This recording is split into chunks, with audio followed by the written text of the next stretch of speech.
Hi everybody, this is Byron Jacobs for dmbpoker.com with another one of these NL100 hands. We hope you're enjoying this little series that we've put together and finding it useful and instructive. Today I'm in the hijack seat with ace-10 suited, the UTG player folds, I min-raise, the player in the cut-off seat folds, and now the button decides to call and the blinds fold and we take a flop of king 2-4 with one club. Now, one thing I've been thinking about a lot about recently in my game is which kind of boards are a good idea to c-bet on as the pre-flop raiser, and which boards are better to have a check calling strategy. This is obviously playing in position as the pre-flop, out of position as the pre-flop raiser. So this is one of the difficult situations because I've got one of these hands where I've essentially missed the flop, but I have some backdoor possibilities and would not really feel happy with a play of check folding here. Now, on this particular hand, I err very much towards checking here rather than betting, and the reasons I prefer checking are that, first of all, if I bet, a stronger hand is never going to fold. I mean, he's never folding a pair on this board because it's just too dry. I suppose he might fold, I suppose he will fold ace queen and ace jack, but I think they're quite a small part of his range, and if he had a backdoor, if he had a suited combination of a backdoor, he may find a call anyway. Whereas against hands that he has that I am ahead of, these hands are generally going to be things like weaker aces or just like random suited connectors like 10-9, 10-jack, and these hands are not going to have a great deal of equity against me anyway, so I don't really care about giving free cards against hands like that at all. Another reason that I veer away from betting this flop is that in situations like this where I've missed the flop, I'm generally looking to bet flops where I can pick up extra equity on the turn, which will enable me to continue barreling on a lot of turn cards. Now here this does to some extent apply because I've got backdoor straight draws both to the wheel and to the top straight, and I've also obviously got a backdoor flush draw, so I do have a lot of those possibilities here. But with this particular board configuration, which is actually pretty dry, I'm not sure that these are going to help me that much, because if I am behind to a king x hand or a decentish pair like 9s, 8s, 7s, I don't think he's folding very often on turns anyway. So I think that in a situation like that, picking up extra equity isn't going to help me that much. That would contrast with a situation where the board was more wet. Like, let's say, for example, the board was something like Queen 9-6 with a club, and I've got the ace-10 and we've got a flop of Queen 9-6. Now in a situation like that, a jack becomes quite a good card for me because it gives me an open-ender. An 8 also becomes a good card because then I'd have a double gut shot. It would be Queen 9-8-6 and I'd have a 10, so I'd have straight with the 7 or the jack, and I could also still pick up the club to continue barreling on the turn. So on a flop like Queen 9-6, I'm much more inclined to bet because I could maybe get him off a, like a weak 9 or something like a pair of 7s, but when I get extra equity on the turn and am able to barrel successfully. So all in all, that was quite a long discussion there, but I think this is quite an important point as to whether to find the right flops that you should c-bet and the right flops that you should be check calling. Anyway, as I said, I decided to check here, and Villain did in fact bet quite a big size, I mean almost a pot-sized bet, which I decided to call. I'm not folding this hand. I think if I'm folding this, I'm folding like almost anything that I'm checking on the flop, so I'm calling here, and the turn brings a 10, which now gives me some more equity because if he has a hand like 8s or 9s or something, I've overtaken him. I checked fairly obviously, and now Villain makes a pot-sized bet, which is quite heavy, and I did hesitate before calling here, but having picked up the extra equity on the turn, I didn't really feel I could fold this hand at this particular point. Although I was less than comfortable calling this pot-sized bet, I have to say, but I called it, and then I hit the nuts on the river effectively by spiking another 10, and I checked here, and Villain decided to check it down and showed up with King Jack. Now Villain obviously shouldn't be calling with this hand from the button. I mean, maybe you can bluff raise occasionally here, but calling here is never going to be a profitable play. But in this NL 100 pool, the Zoom pool at Stars, you do find a lot of players playing hands like this in this manner. So let's now see what Snowy has to say about all this. Okay, so I've entered this hand into Snowy, and let's see what Snowy makes of it all. First of all, Snowy's obviously happy with my raise with the ace-10 of clubs in the hijack seat. Doesn't like the villain's call on the button, wants a strategy of the occasional raise, but mainly folding, which makes perfect sense. Both blinds fold, and then when we take this flop, now as I discussed, not exactly at length, but I was the main thrust of the discussion earlier, was whether to bet here or check on the flop. I like checking, and Snowy likes betting. So we'll see what John thinks about all that at the end of my discussion. And Snowy also obviously doesn't think that this is a bad play when the villain actually bets the flop, but wants a mixed strategy with mainly checking. Now Snowy wants this half pot bet, and if we click on the half pot bet, it doesn't seem to make any difference to the EV. Snowy is fairly fixed in its mind that the EVs here are, it's hard to make these change at all. In fact, only the really small bet gives you a change of EV. What the pot size bet doesn't make any difference anyway. I suppose that's maybe a factor of the fact that the board's very dry and that the villain here on the button is kind of playing way ahead, way behind. That's possibly why Snowy thinks the EV of all plays is more or less equal. Snowy is not liking my call. Snowy wants me to fold here like virtually always and raise very occasionally. Well, I'm never ever raising here, I don't think, but Snowy doesn't think the call is terrible, but certainly wants me to fold in this particular situation. And to my mind, the flop play is the main point of interest on the hand, so I'll just flick through the rest of it quickly. And when I hit the 10 on the turn, checking is fairly clearly good there. And Snowy again suggesting a mixed strategy for the villain on the turn, which I kind of makes sense in the view of how it lined up the EVs on the flop. And with me calling, Snowy thinks this is fine to call here. And then when we hit on the river, Snowy wants me to lead out, which I obviously thought about at the time, but I kind of expected the villain to keep barreling a lot because the 10s shouldn't really make the villain scared. If villain thinks he's ahead on the flop with like King Queen or King Jack as he has, I'd expect him to think he's ahead on the turn and river as well, because a 10 shouldn't be a big part of my range. And also, if the villain had a complete airball like 8-7, 8-9, something like that, I wanted to check and give him the opportunity of bluffing off all his chips here. So I kind of liked my check, but Snowy wants the mixed strategy favouring the bet. And the villain did in fact check behind, as we saw, and Snowy's perfectly happy with that play. Okay, this has been Byron Jacobs for dmbpoker.com. I will now hand over to Jonathan Little. Thanks for listening. Hello, this is Jonathan Little. The first thing I wanted to point out about this hand is that Poker Snowy definitely suggests either folding or 3-betting with the opponent, player one's King Jack. I think this is a spot where a lot of amateur players call every time. And I mean, I've certainly called in the past before I started studying poker a lot more. But with somewhat deep stacks, you have to be very careful with these hands that are easily dominated. And King Jack is certainly easily dominated by the hijack open raise, right?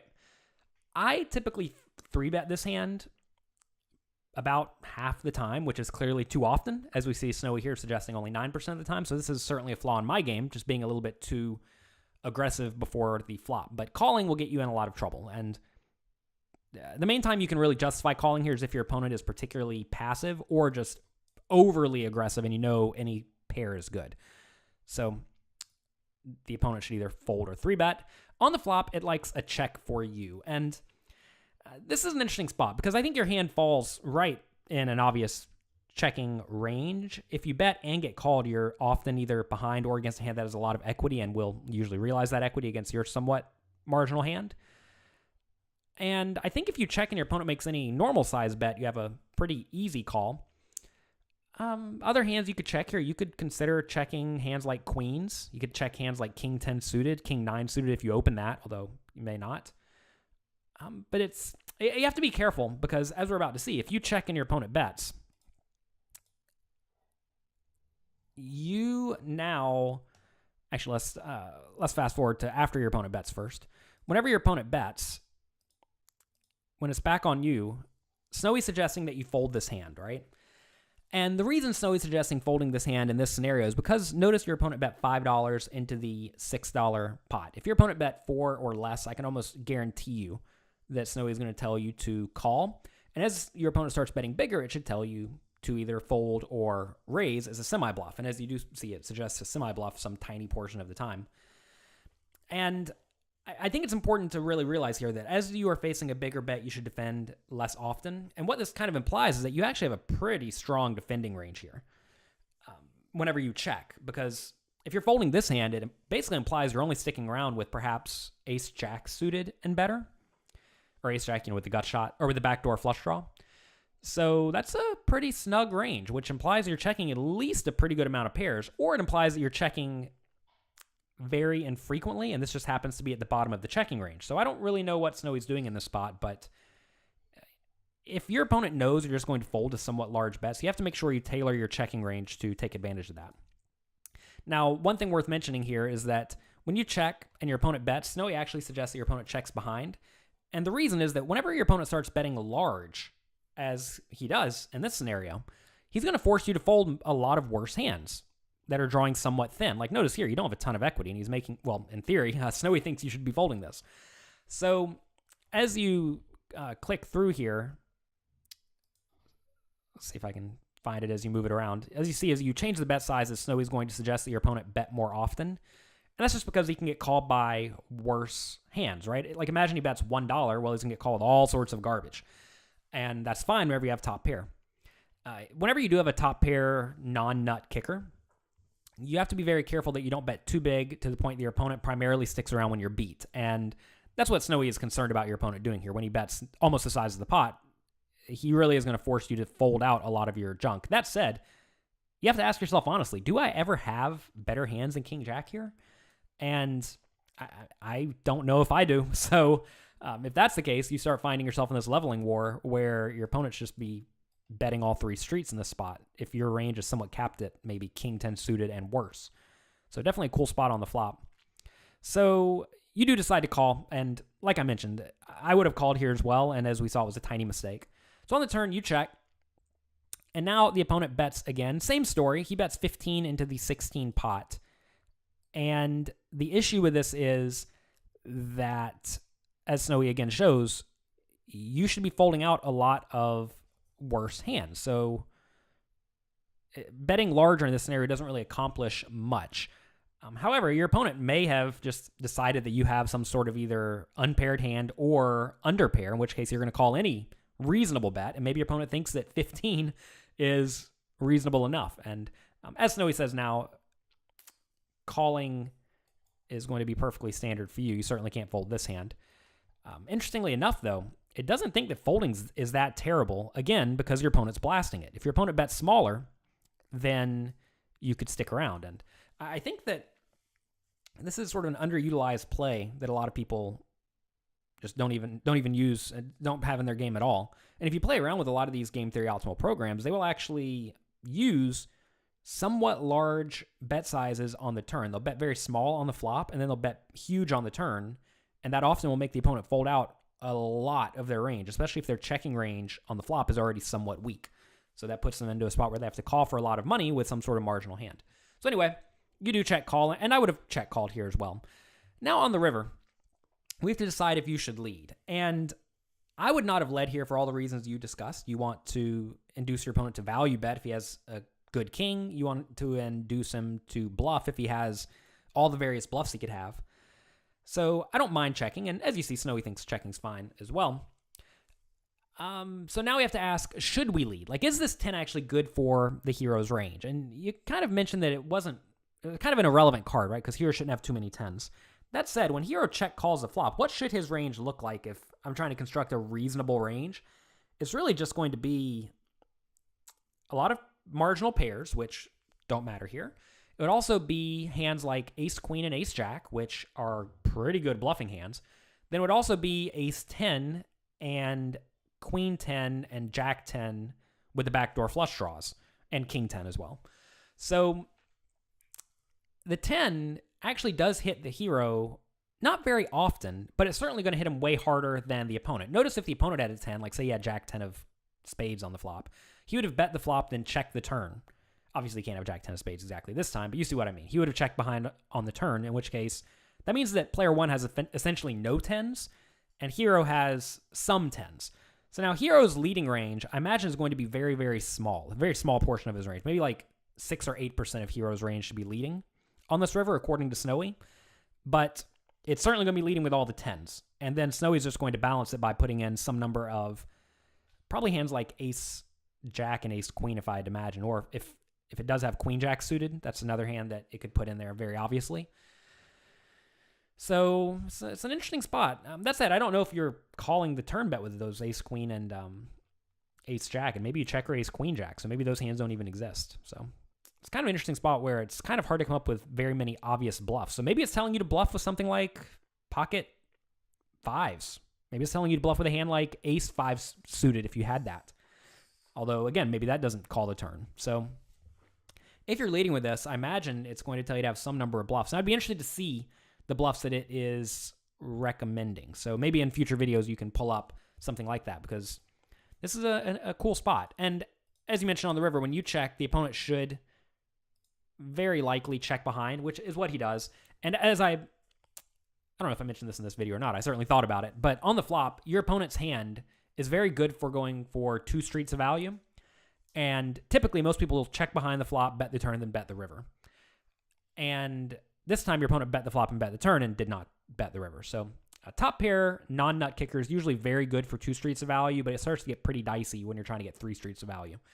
And your opponent recognized that and did not bet. So good check behind on the river from your opponent. And as you see, that was a good result. Although, one thing I should point out here is that notice that Snowy is using as a default bet size all in, 2 times the pot pretty much.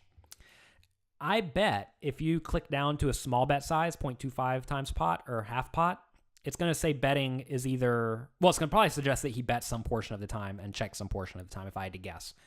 So Byron and anyone who uses Poker Snowy, always make sure you go through and click through the various bet options, because I don't think very many people are jamming in this spot with a lot of their range on a somewhat dry board. I mean, maybe they are, but I think a lot of people are just or betting small or checking in this spot. So definitely look at those options, because those are relevant. And it could very easily say you're supposed to bet for 0.25% pot every single time with this hand. I don't know what it says, but it certainly could. So definitely a cool hand. And these hands on the flop are usually pretty tough to play, like unpaired hands with some equity. They can't really get called by worse. They're tough, and as you illustrate here, they are tough. This has been Jonathan Little for dnbpoker.com. If you ever want to connect with me personally on Twitter, feel free to message me at Jonathan Little and follow me there. And be sure to check back at DNB Poker for lots more poker content. Thanks for watching.